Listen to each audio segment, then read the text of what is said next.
कैसे आपको ये किरदार मिला जो आप आर्मी ऑफिसर का कैरेक्टर निभा रहे हैं गदर 2 में? नरेशन सुनने के बाद मुझे यकीन हुआ कि ये रोल मुझे करना चाहिए और मैं माना, मुझे ये बात समझ में आई कि उन्होंने मेरे लिए क्यों सोचा। वो रोल मेरे तरीके का रोल है। अभी राणा नायडू में जो कैरेक्टर मैंने निभाया उसके लिए अभी 2 अवार्ड मिले मुझे पिछले 1 डेढ़ महीने में। बड़ी खुशी हुई क्योंकि मुश्किल रोल था बहुत। उसमें इतने अजीब-अजीब शेड्स थे निभाते वक़्त, कुछ ऐसे सीन्स थे करते वक़्त कि थोड़ा डर लग रहा था कि जूते पड़ने वाले हैं। सड़क पर अचानक गाड़ी रोक कर सामने से ऐसे ज़ोर से इशारा कर बोलते प्रिंस। तो वो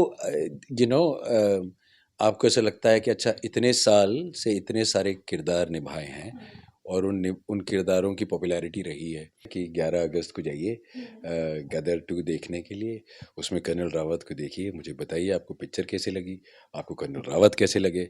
हेलो नमस्कार, आप देख रहे हैं हिंदुस्तान दर्पण और इस समय हम पहुंच चुके हैं गदर 2 के स्टारकास्ट जो हैं उनसे मिलने के लिए, यानी गौरव चोपड़ा जी से। सबसे पहले तो बहुत-बहुत स्वागत है सर आपका हमारे चैनल पर। शुक्रिया। सर, सबसे पहले मैं आपसे जानना चाहूँगी कैसे आपको ये किरदार मिला जो आप आर्मी ऑफिसर का कैरेक्टर निभा रहे हैं गदर 2 में? साथ ही क्या कुछ चैलेंजिंग रहा, आप दर्शकों को बताना अम, लॉकडाउन के आसपास कुछ एक ऐसा मन बना लिया था कि अलग किस्म के रोल करते हैं पहले के मुकाबले, और उसी के चलते अ, बच्चन पांडे साइन की थी। उसमें एक अलग किस्म का नेगेटिव कैरेक्टर था जो मेन विलन था अक्षय के ऑपोजिट। फिर उसके बाद एक राणा नायडू नाम का नेटफ्लिक्स का शो साइन किया, उसमें बहुत अतरंगी पागल सा कैरेक्टर प्ले कर रहा था। उसके बाद अनिल जी ने इस फिल्म के लिए मुझे बुलाया। शुरू में थोड़ा संकोच कर रहा था मैं, क्योंकि मुझे लगा सीन कम है, पर उन्होंने कहा कि मैं आपको नरेशन देना चाहता हूँ। नरेशन सुनने के बाद मुझे यकीन हुआ कि ये रोल मुझे करना चाहिए और मैं माना, मुझे ये बात समझ में आई कि उन्होंने मेरे लिए क्यों सोचा। वो रोल मेरे तरीके का रोल है। तो बस फिर एक बार ठान ली तो ठान ली, उसके बाद कूद पड़े। फिर 1970 के एक आर्मी ऑफिसर बनना था, उस किस्म का डील डॉल बनाना था, उस किस्म की अदायगी भी करनी थी, डायलॉग डिलीवरी भी करनी थी। वो सब कोशिश करते रहे, मेहनत करते रहे, और अब उस सब का नतीजा जो है वो 11 अगस्त को आने वाला है, तो आप लोग देख के बताइएगा। सर 3 साल में आपने 3 कैरेक्टर्स किए। आपने ये ज़िक्र भी किया है कि 3 साल में 3 कैरेक्टर आप करने के लिए कहीं न कहीं थोड़े वो थे कि कहीं पैसे छोड़ दिए, कहीं काम छोड़ दिया, गलती तो नहीं कर दी। लेकिन अब जब आप अपना करियर ग्राफ देख रहे हैं, तो आप फुल्ली सैटिस्फाइड हैं इससे? देखिए, एक एक्टर कभी फुली सेटिस्फाइड नहीं होता। जो कहता है कि वो सेटिस्फाइड है, वो झूठ बोल रहा है।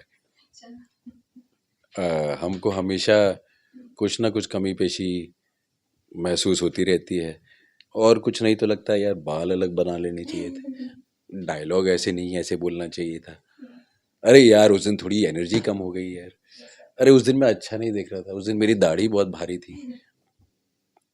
कुछ भी, हमें इतनी सारी चीज़ें देखनी होती हैं कि कुछ ना कुछ हमें मिल जाता है ये कहने के लिए कि यार काश ये मैं अलग तरीके से कहता। पर इतना ज़रूर कहूँगा कि एक तसल्ली है मुझे इस बात की कि कर्नल रावत, ये जो कैरेक्टर है गदर में, वो वो निकल कर वैसे आया है जैसा मैंने सोचा था। जब मैंने पहली नरेशन सुनी थी तो वो तकरीबन वैसा ही निकल कर आया है, और कर्नल रावत को देखकर जो मन में एक संतुष्टि महसूस होनी चाहिए हर देशवासी को कि जब तक ये कर्नल रावत जैसा सिपाही हमारे पास है तब तक हम सुरक्षित हैं, वो चीज़ निकल कर आती है। उसको देखकर आप उस पर डिपेंड करना चाहते हैं, आपको आपको इस बात की तसल्ली रहती है कि ये हमारी जिम्मेदारी निभा लेगा। तो आप पूरी तरह अपने जो किरदार है आपने ढाल लिया और आपने दर्शकों तक पहुंचा रहे हैं। साथ ही मैं जानना चाहूँगी, आप ओटीटी पे भी काम कर चुके हैं, बॉलीवुड में भी काम कर चुके हैं, हॉलीवुड में भी काम कर चुके हैं, लेकिन कौन से ज़्यादा प्लेटफॉर्म पर आपको ऐसा लगता है कि आप ज़्यादा वर्सेटैलिटी अपनी दिखा पाते हैं? अच्छा सवाल है। पर ये प्लेटफॉर्म के हिसाब से नहीं है, ये कहानी और स्क्रिप्ट के हिसाब से होता है। अभी राणा नायडू में जो कैरेक्टर मैंने निभाया उसके लिए अभी 2 अवार्ड मिले मुझे पिछले 1 डेढ़ महीने में। बड़ी खुशी हुई क्योंकि मुश्किल रोल था बहुत। उसमें इतने अजीब-अजीब शेड्स थे निभाते वक़्त, कुछ ऐसे सीन्स थे करते वक़्त कि थोड़ा डर लग रहा था कि जूते पड़ने वाले हैं। पर सराहना मिली, तारीफ मिली, 2 अवार्ड भी मिले। तो ये तो मैं नहीं कह सकता कि कौन से एक प्लेटफॉर्म पर ऐसा ज़्यादा होता है, पर कुछ कुछ कहानियों में कुछ कुछ ऐसे कैरेक्टर्स होते हैं जहाँ पर आपके पास स्कोप ज़्यादा होता है। और सच कहूँ तो थोड़ी किस्मत से मिलते हैं ऐसे रोल्स कि आप दिखा पाएँ अपनी वो दूसरी साइड जो अभी तक मौका नहीं मिला। पर कोशिश तो यही है कि हम लोगों को दिखा सकें अलग-अलग साइड्स, फिर लोगों को जो पसंद आए और जिसकी सराहना वो करना चाहें वो उसको। और सर इसी सराहना को आप देख भी रहे हैं, जैसे आपने बताया कि अवार्ड्स मिले हैं आपको 2, साथ ही लोग पसंद कर रहे हैं आपको वर्सेटैलिटी आपकी देखकर। या साथ ही मैं जानना चाहूँगी गदर 2 से रिलेटेड सकीना है, तारा सिंह है, तो क्या आपकी वाइफ़ एंड जो आपका बेटा है, तो कहीं न कहीं मैं उससे ऐसे रिलेट कर पाते हैं आप स्टोरी उसकी? नहीं, मैं उस किस्म से नहीं कर पाता। मैं अकेला रहता हूँ मुंबई में, वो लोग बैंगलोर में रहते हैं। तो वो एक बिल्कुल अलग किस्म के हालात हैं और ये कहानी बिल्कुल अलग किस्म के हालात की है। हाँ, ये जो तारा सिंह और सकीना का जो एक की जोड़ी है, वो एक फ़ोक स्टोरी की तरह हो गया है। इतने साल से, इतने 22-25 साल से लोग पसंद करते आ रहे हैं उनको। उस वक़्त लोगों ने ऑडियंस सिनेमा हॉल में देखा, फिर उसके बाद केबल पे देखा, टीवी पे देखा, अब ओटीटी प्लेटफ़ॉर्म्स पे देखते हैं। अभी 2-3 महीने पहले ज़ी ने पहली वाली गदर को दोबारा री-रिलीज़ किया था 4K वर्ज़न में। बहुत सारे लोगों ने जाके देखा, करोड़ों रुपए कमा लिया फ़िल्म ने वापस। तो आई थिंक गदर वो ब्लेस्ड ब्रांड है, वो बड़ा जहाज़ है जिसको हमेशा से मोहब्बत मिलती आई है, आगे भी मिलती रहेगी। And I am very proud कि अब उस जहाज़ पर मेरा भी नाम है। बहुत खूब सर। साथ ही मैं आपसे जानना चाहूँगी, जैसे आप कल प्रमोशंस में भी पहुँचे थे गाज़ियाबाद, तो गाज़ियाबाद आप पहुँचे थे, इतनी सारी तमाम ऑडियंस को गदर का क्रेज़ जो है वो देखकर कैसा लगा? कैसा लगा कि आपने कुछ ऐसा किया है जिसके लिए लोग इतने सारे यहाँ पर पहुँचे हैं देखने? नहीं, बहुत अच्छा लगता है। एक एक्टर को सचमुच सबसे ज़्यादा खुशी इसी बात से मिलती है। वो जो 2 अवार्ड मैंने राणा नायडू के लिए कहे, वो उन अवार्ड से ज़्यादा बड़ी बात तब हो जाती है जब सड़क पर अचानक गाड़ी रोक कर सामने से ऐसे ज़ोर से इशारा कर बोलते हैं प्रिंस! तो वो आपको ऐसा लगता है कि अच्छा इतने साल से इतने सारे किरदार निभाए हैं और उन किरदारों की पॉपुलैरिटी रही है और लोगों ने आपको पहले उन नामों से पुकारा, अब इस नाम से पुकार रहे हैं। अब वही होगा गदर के बाद colonel Rawat, colonel Rawat, colonel Rawat होगी और वही फिर मेरा अवार्ड है। ग्रेट। तो इसके लिए बहुत-बहुत सारी शुभकामनाएँ आपको गदर 2 के लिए। साथ ही मैं आपसे जानना चाहूँगी आपके अपकमिंग प्रोजेक्ट्स आप क्या लेकर आ रहे हैं और फैन्स को क्या मैसेज देना चाहेंगे लास्टली? इसके बाद थोड़ा-सा वेट करना चाहता हूँ। देखना चाहता था जैसे मैंने कहा ये एक्सपेरिमेंट कर रहा था, तो देखना चाहता हूँ कि क्या रिज़ल्ट क्या मिला, मुझे रिपोर्ट कार्ड में कितने मार्क्स मिले ये एक्सपेरिमेंट करने के। एक पंजाबी फ़िल्म में डेब्यू किया है।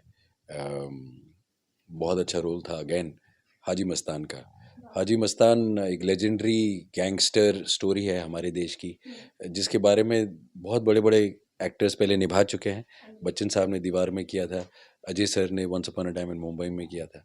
But once upon a time in Mumbai में भी और दीवार में भी हाजी मस्तान को हाजी मस्तान नहीं कहा गया था। हाजी मस्तान को दूसरे नाम दिए गए थे, या सुल्तान मिर्ज़ा या शायद कुछ ऐसा कहा गया था।